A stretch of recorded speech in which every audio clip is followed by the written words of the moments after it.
Olá, povo de Deus. Olá, família do Senhor. Olá, Igreja Viva do Senhor Jesus. Aqui é o pastor Marcos Castro e nós estamos mais uma vez aqui para abençoar a tua vida, para edificar você e a sua casa por meio da palavra do Senhor.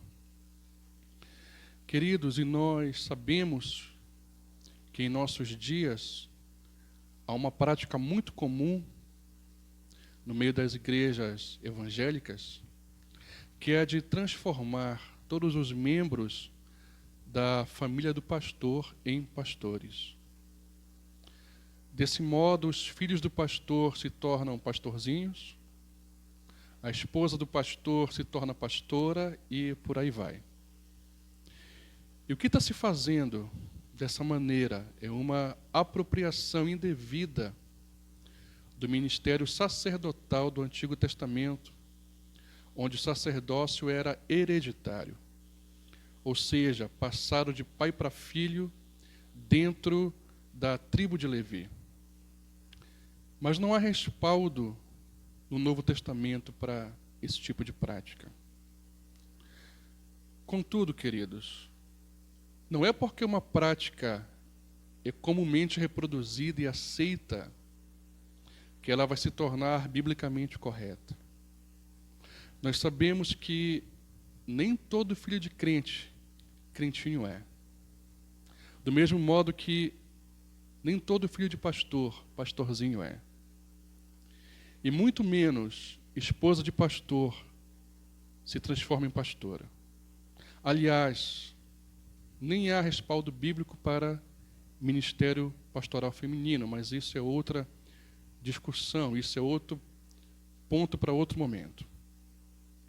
Pastor não tem a ver com hereditariedade.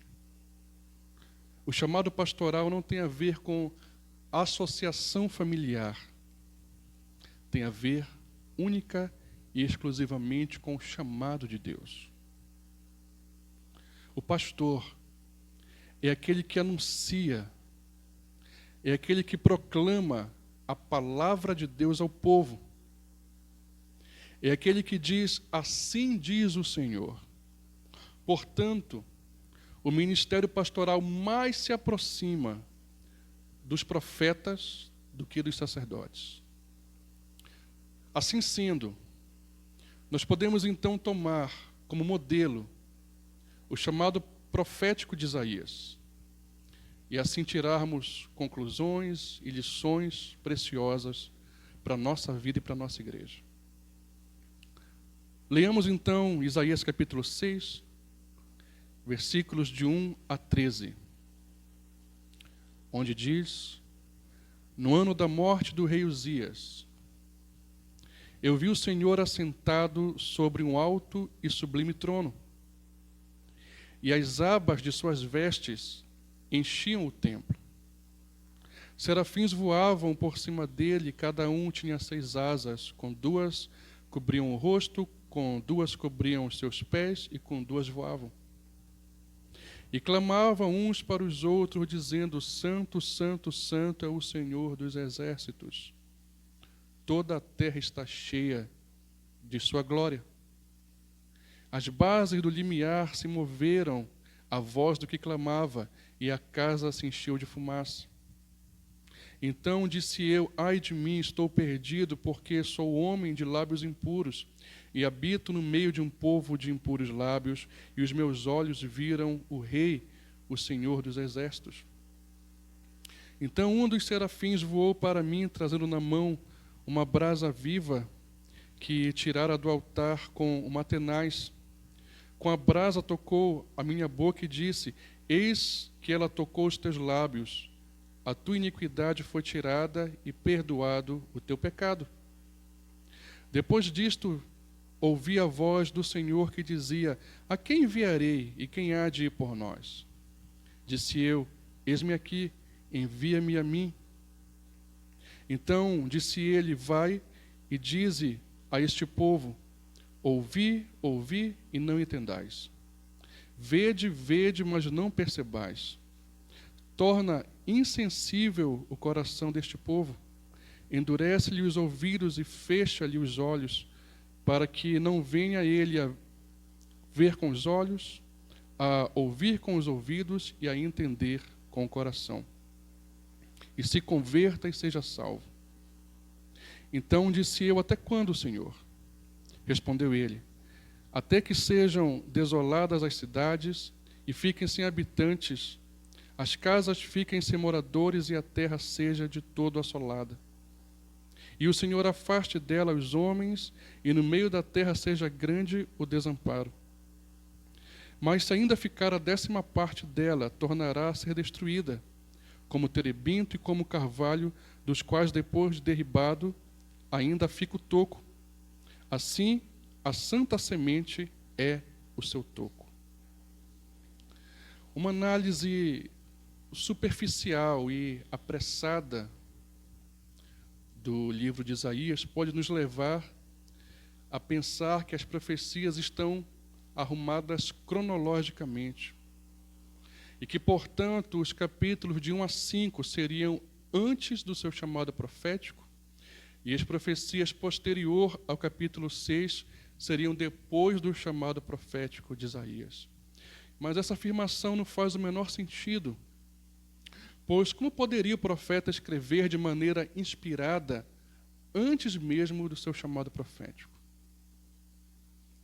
Outros poderiam pensar que as profecias antes do chamado são mais relacionadas à condenação e as profecias depois do chamado relacionadas à graça, mas essa afirmação também não se mostra verdadeira. O livro de Isaías é conhecido como a mini-bíblia, por ter 66 capítulos, sendo possível dividir em 2 grandes blocos. O primeiro, do capítulo 1 ao 39, onde a ênfase está sobre a condenação. E o segundo, de 40 ao 66, onde a ênfase é sobre a consolação por parte do Messias prometido.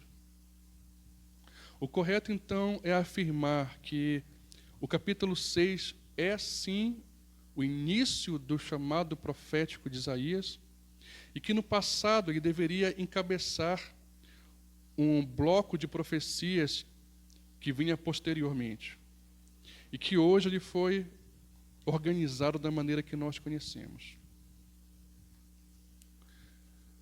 E isso nos mostra que o profeta do Senhor, ele tem o chamado de Deus na sua vida. E o texto aqui nos mostra 3 características do chamado de Deus. A primeira característica do chamado de Deus é a transformação. E nós podemos afirmar que a transformação ocorrida na vida de Isaías não foi fruto dos seus esforços pessoais, mas foi obra do Senhor nosso Deus. Foi obra, primeiro, da soberania de Deus. O profeta não adentra fisicamente ao templo do Senhor, que no seu tempo ficava na cidade de Jerusalém. Mas o profeta tem uma visão espiritual. O profeta vê um templo espiritual do Senhor. É o que está no versículo 1.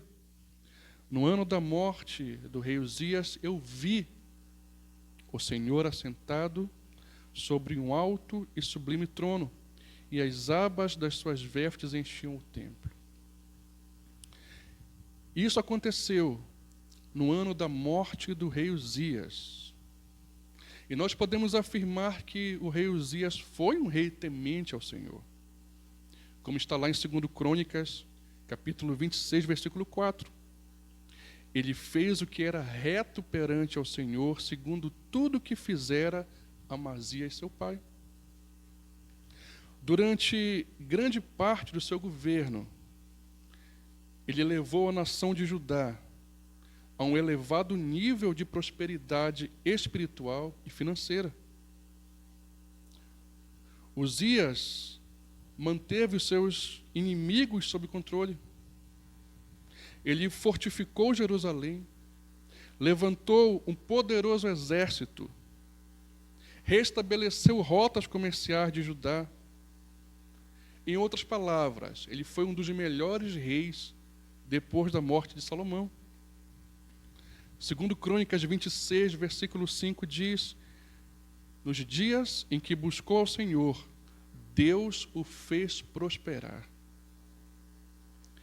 Em dado momento, porém, Uzias foi tomado pelo orgulho e resolveu assumir papel sacerdotal, entrando no templo do Senhor para queimar incenso, sendo resistido pelo sacerdote Azarias e mais 80 sacerdotes do Senhor, como está lá em 2 Crônicas 26, dos versículos 19 ao 21.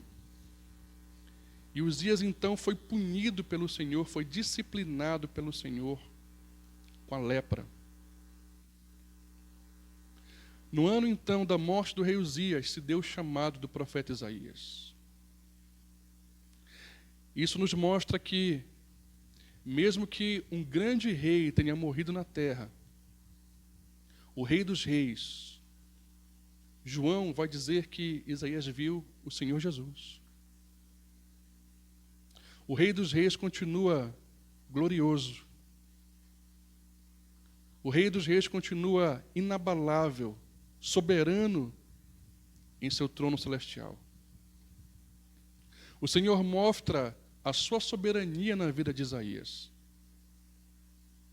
E nos mostra que às vezes é necessário que um rei morra na nossa vida para que possamos perceber a soberania do Senhor nosso Deus. A transformação do profeta também se deu por meio da glória de Deus.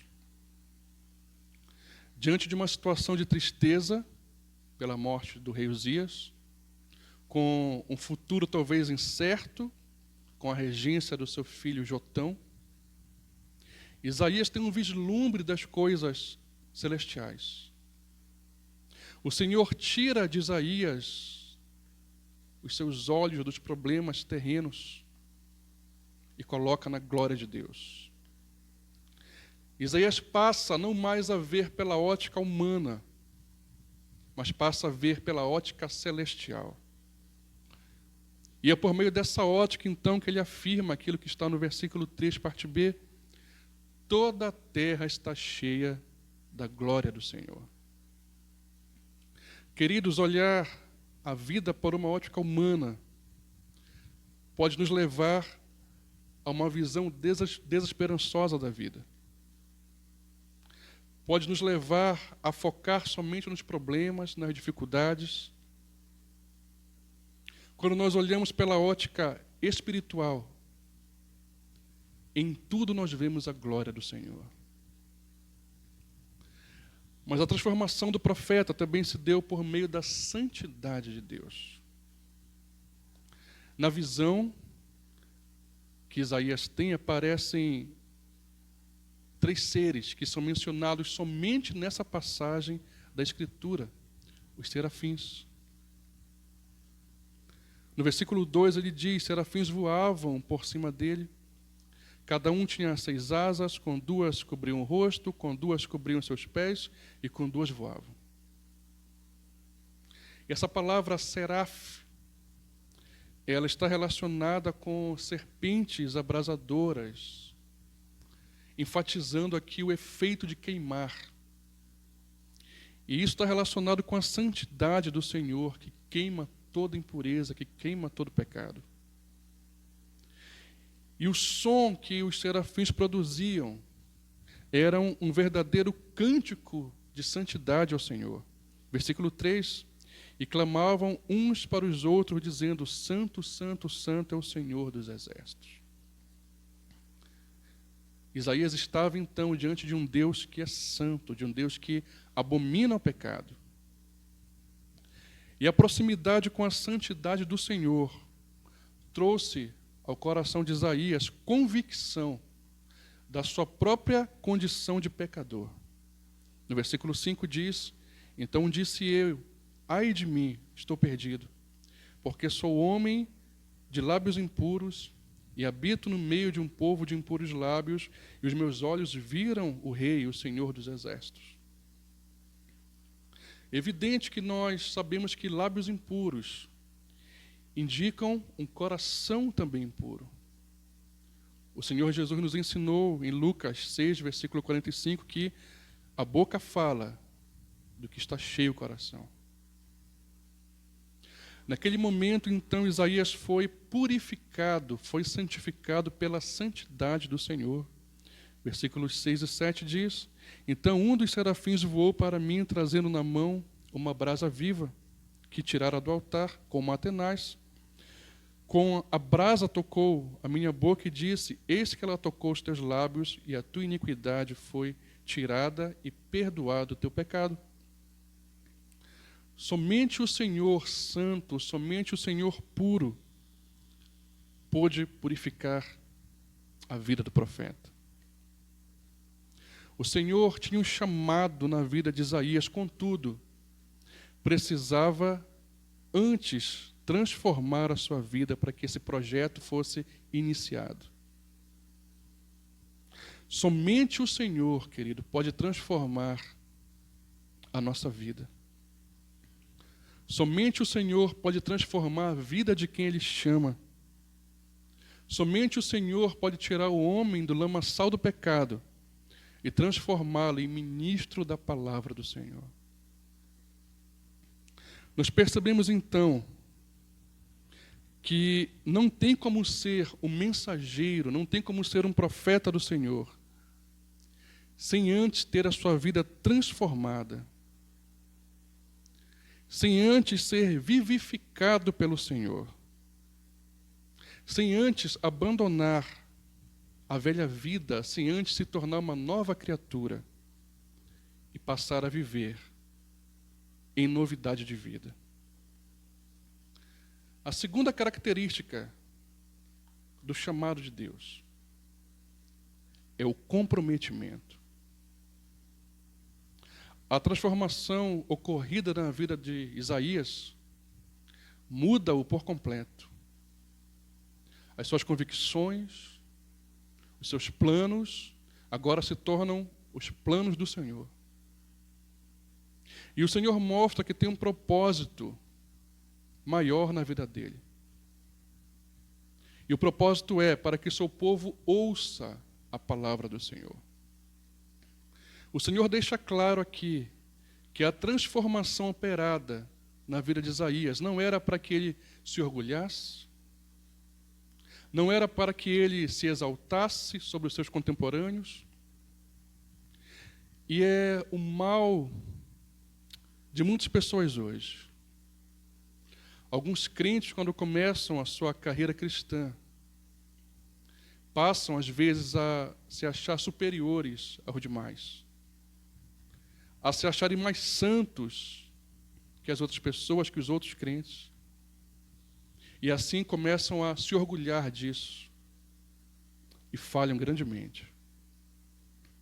O plano do Senhor era exatamente o inverso.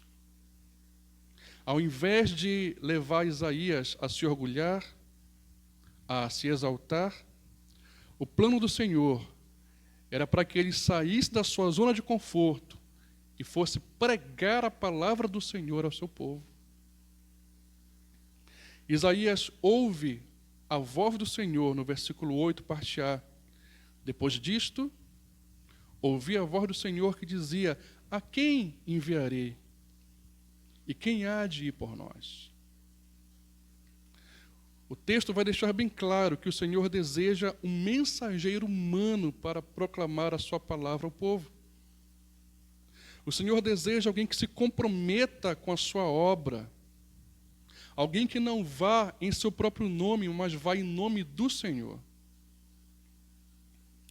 E essa pergunta deixa claro o propósito da transformação ocorrida na vida de Isaías. E o profeta então responde ao chamado de Deus de maneira entusiástica. Versículo 8, parte B diz: disse eu, eis-me aqui, envia-me a mim. Isaías se coloca à disposição do Senhor para realizar a sua obra. Isaías teve consciência de que a sua transformação estava relacionada a um propósito maior, que não era o seu próprio deleite pessoal, mas era para que ele se comprometesse com a obra do Senhor. E muitas vezes nós temos até convicção de que o Senhor transformou a nossa vida. Nós temos convicção de que nós fomos salvos pelo Filho Jesus Cristo, que Ele nos tirou do lamaçal do pecado, que Ele nos deu uma nova vida, que Ele faz de nós novas criaturas, mas muitas vezes não temos convicção de que existe um propósito maior nessa transformação. E acabamos assim nos orgulhando, acabamos assim nos envaidecendo, porque fomos alcançados pelo Senhor. Queridos, Efésios 2, versículo 8 e 9 diz que a salvação é pela graça por meio da fé. E isso não vem de nós, é dom de Deus para que ninguém se glorie. Não se glorie pela sua salvação. Dê glórias ao Senhor nosso Deus. Muitas vezes nós nos esquecemos que o mesmo Senhor que salva é aquele que também distribui dons espirituais aos crentes, para que eles se comprometam com a sua obra de alguma forma. E o Senhor hoje faz a mesma pergunta: a quem enviarei? Quem há de ir por nós? Ele deseja corações comprometidos que digam: eis-me aqui, envia-me a mim. Infelizmente, hoje muitos declaram, muitos cantam que tem um chamado de Deus, mas na prática não desejam se comprometer com a obra dele. Não querem sair da sua zona de conforto para ir em nome dele. Não nos esqueçamos, queridos, de que o chamado de Deus está diretamente relacionado com o compromisso com a obra de Deus. E esse compromisso muitas vezes nos leva a abrir mão de carreira, a abrir mão de status, a abrir mão de reconhecimento pessoal para vivermos a vida de Deus. A terceira característica do chamado de Deus é a perseverança. Certo jovem sentiu o chamado de Deus para pastorear. Esse chamado foi evidenciado pela igreja. A sua família, sempre fiel, servindo ao Senhor, na mesma igreja, ficou muito feliz. Tudo estava certo para a entrada daquele jovem no seminário. E certa feita, um tio, ainda ímpio, ligou para esse jovem e perguntou: eu estou sabendo que você vai ser pastor?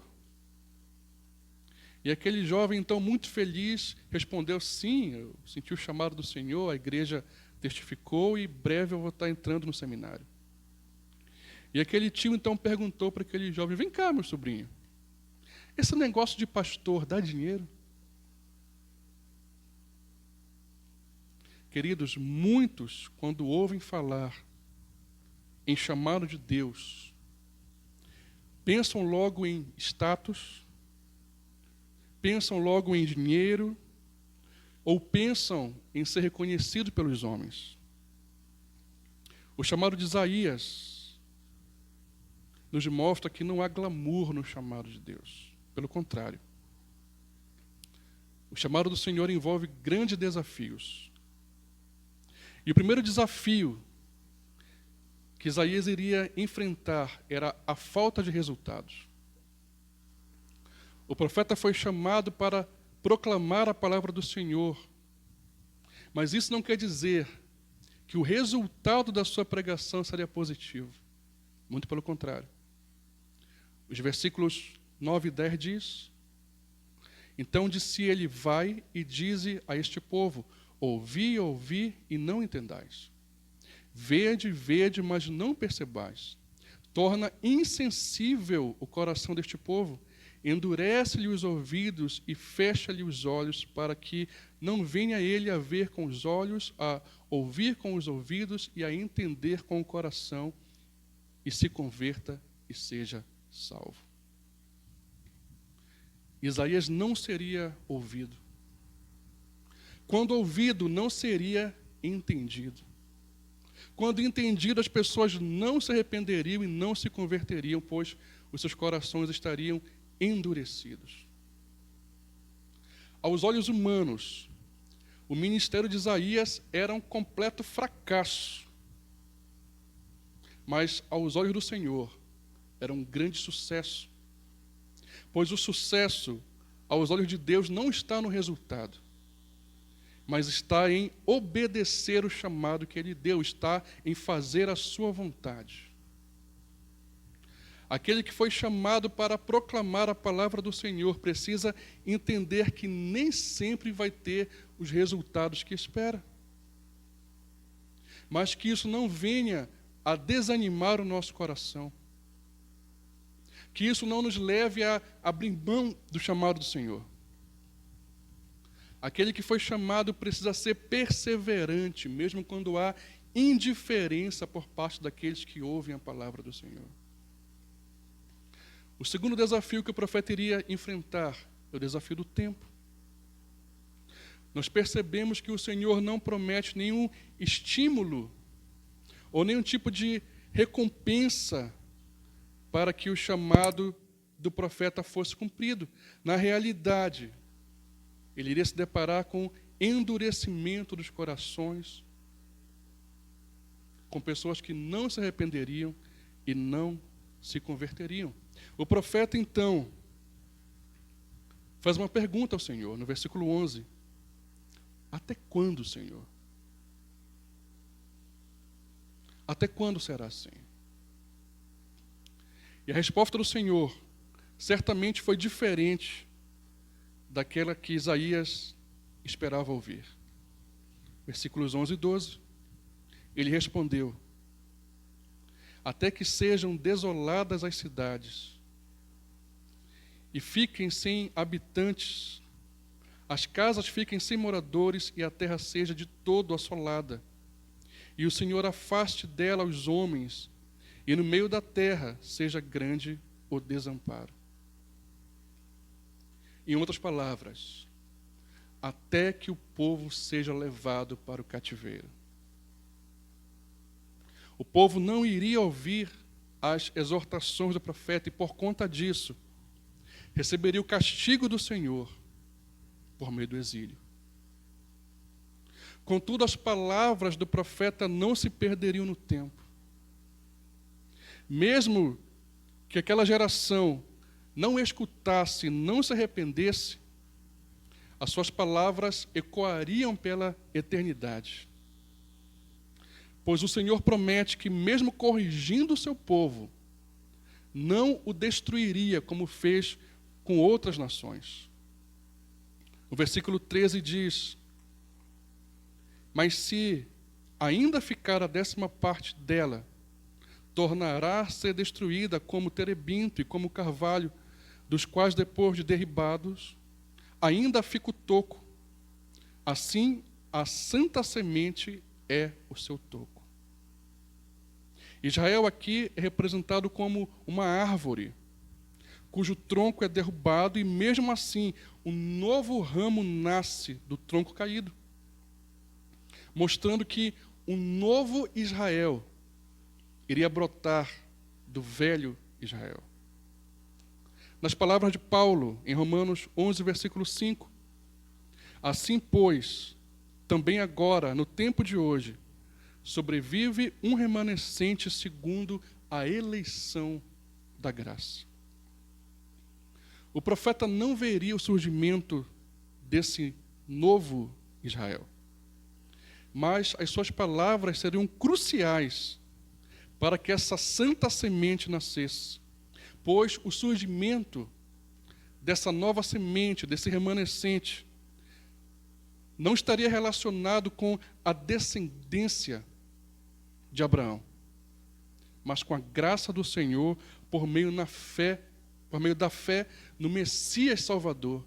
Messias esse profetizado abundantemente pelo profeta Isaías.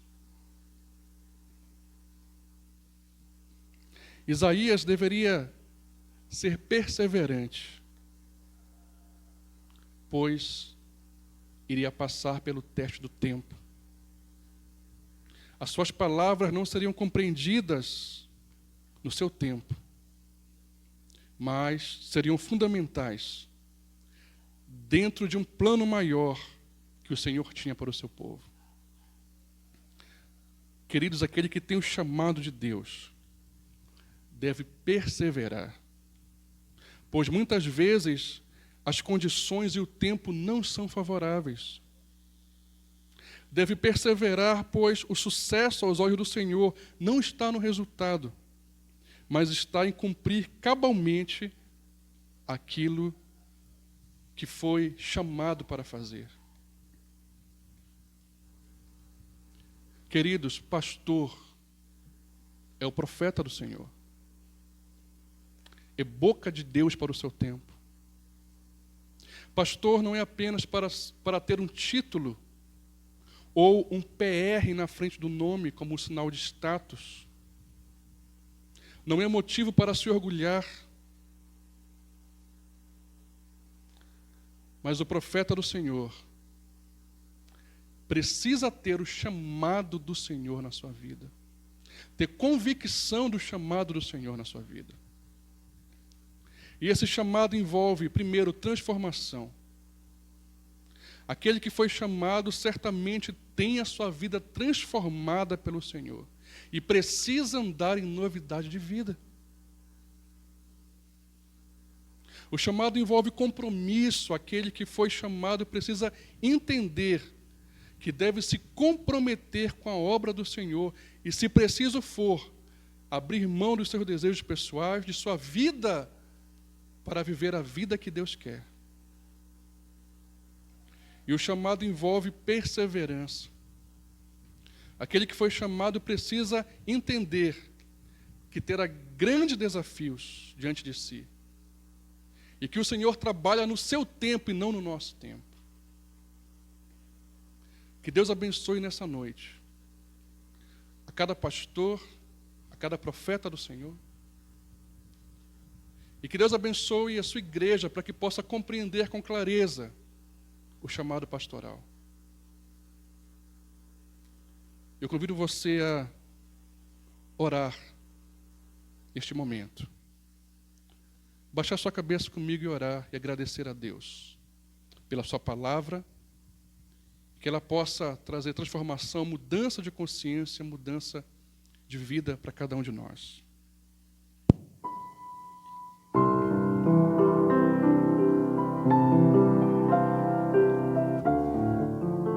Senhor nosso Deus, nosso Pai,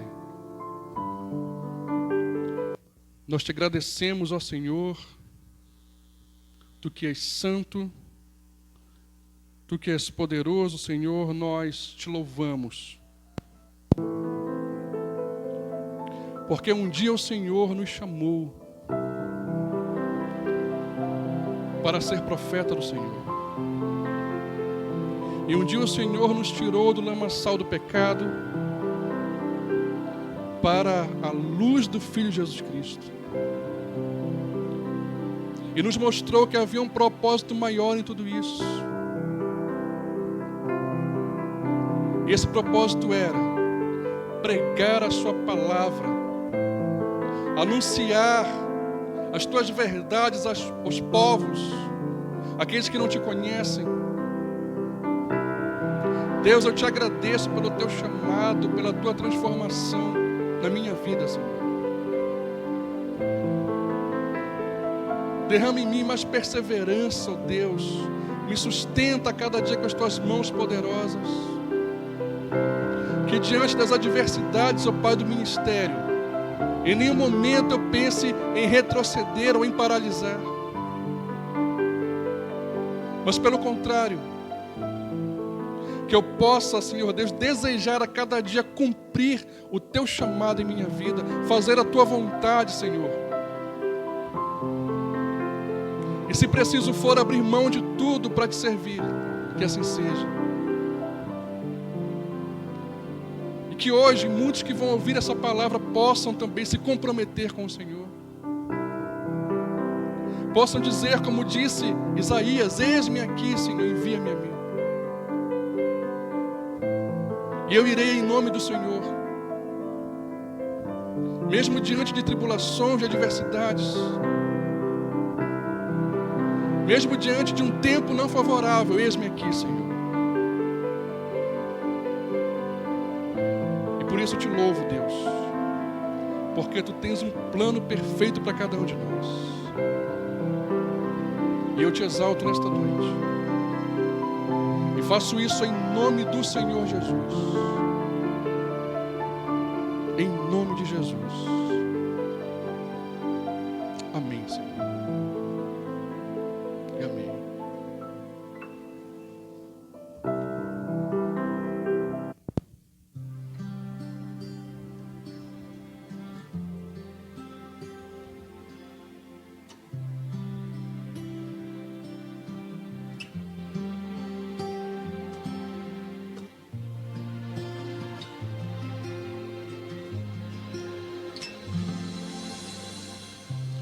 Quando o Senhor Jesus chamou meu coração, não fez um convite descuidado ou impensado. Não quis apenas ser gentil ou educado, mas deixou claro que havia algo importante a ser feito. Quando o Senhor Jesus chamou meu coração, não fez um convite descuidado ou impensado. Não quis apenas ser gentil ou educado, mas deixou claro que havia algo importante a ser feito. Mas para que esse algo eu conhecesse, era preciso andar junto com Ele, e necessário pensar os seus pensamentos e amar pessoas com o seu amor, e conhecer também de perto a dor e os vales mais profundos.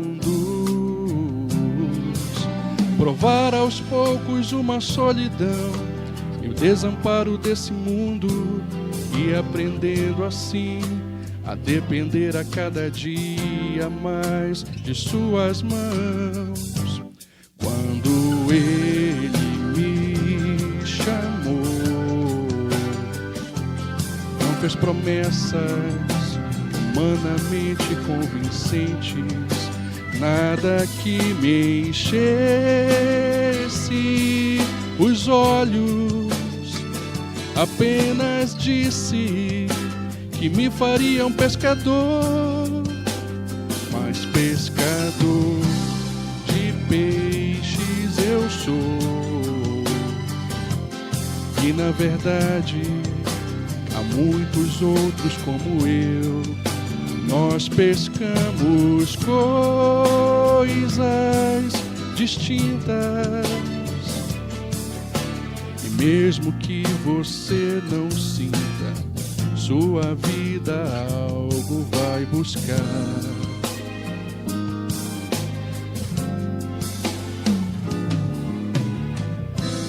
Mas para que esse algo eu conhecesse, era preciso andar junto com Ele, e necessário pensar os seus pensamentos e amar pessoas com o seu amor, e conhecer também de perto a dor e os vales mais profundos. Provar aos poucos uma solidão e o desamparo desse mundo, e aprendendo assim a depender a cada dia mais de suas mãos.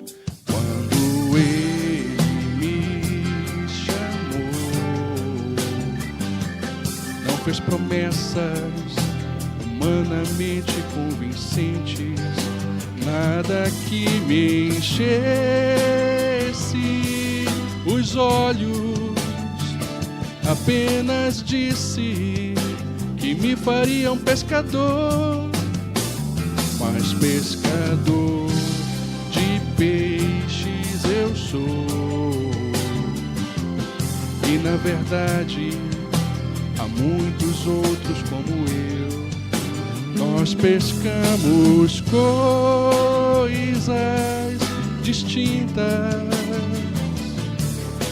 e mesmo que você não sinta, sua vida algo vai buscar. Quem sabe um dia desses você vai sentir também. Quem sabe um dia desses você vai pensar também.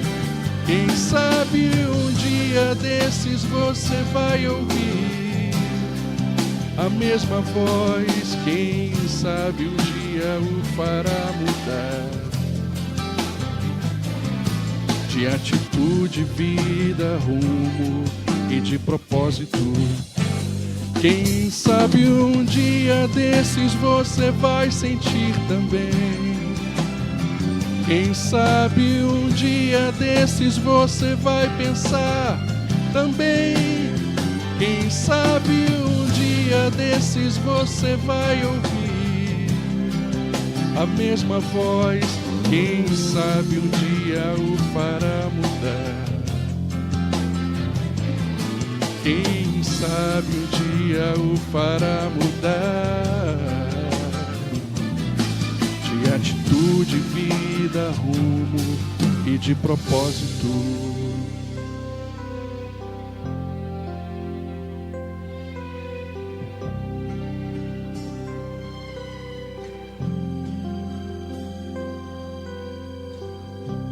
Quando o Senhor Jesus chamou meu coração,